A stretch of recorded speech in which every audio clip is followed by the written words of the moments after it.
Ayan, good morning, good morning. Ayan, kumusta po ang panahon sa inyong lugar? Ayan, tamang video-video lang tayo dito at katitila lang ng ulan. Isisilipin natin ang ating mga alaga kung okay ba sila, kung safe ba. Katitila lamang po ng ulan, pero kung mapapansin nyo, ang kalangitan ay medyo madilim pa. Ayan, ganda. At doon medyo maliwanag na. Tapos tumila na din ang hangin. Napaganda. Pero pag ganito pagtila ng hangin, sigurado papalit ay ulan. Ito, okay naman yung aking alaga, nangangain. Nandun yung iba, oh. Titingnan ko yung kalabaw at i-check ko din yung puso. Yan, okay sila. May bagyo po ata ngayon eh. Dito po ito sa San Narciso, Quezon Province. Medyo basa ng lupa, umulan kaninang mga bandang alas 4 ng madaling araw, ay katitila lamang ngayon. Katapos lang natin mag-ipon ng tubig at pagkatapos ay nagpakain ng baboy, naglipat ng nakataling kambing, naglipat ng baka, at ngayon maglilipat tayo ng karabaw. Diba? Parang Malaya. Nasaan kaya si Malaya? Wala, oh. Dito pa siya tinali sa niyog. Wala. Dito siya pero yung tali nandyan. Malaya. Ayan tali, oh. Malaya. Ay. Wala. Nandun. Paka nahulog sa bangin, ah. Malaya nga. Ay. Buti na nandun, oh. May bangin kasi dyan. Yung sapa. Parto dali. Ayan guys, so kung nakikita nyo. Ayun siya, oh. Parto dali, parto. Ay, nagsabid ko.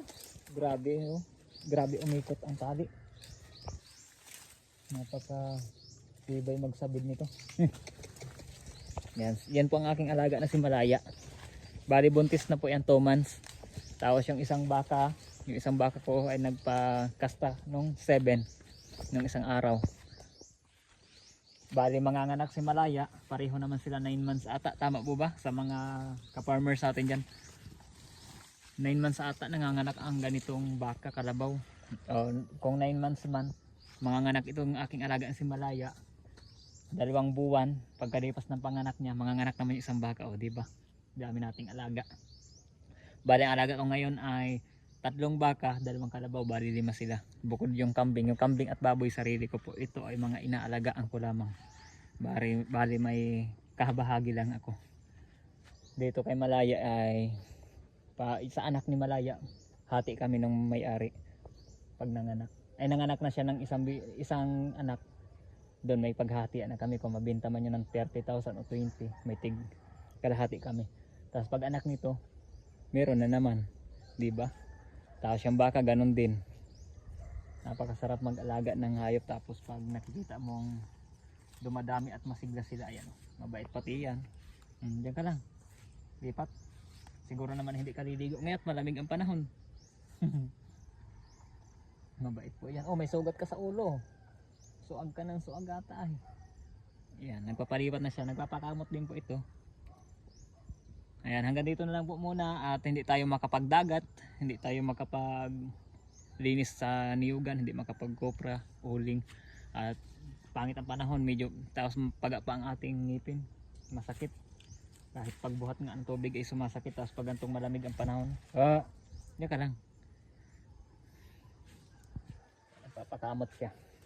Abang-abang nyo na lang po ang aking mga susunod na upload kami ni Mrs. na aking kabiyak. At saka gusto nyo pong panoorin yung ibang na-upload natin dyan sa baba nung mga nakaraang araw, panoodin nyo po sana. At wag po sana kayo mag-skip ng ads. At wag nyo kalimutan mag-comment at mag-like. Kung pwede po ay pakishare na din. Yan, maraming salamat po. God bless. Ingat po tayong lahat dahil parang may masama ang panahon dito sa ating probinsya. Bye bye. Bye bye Malaya. Bye bye.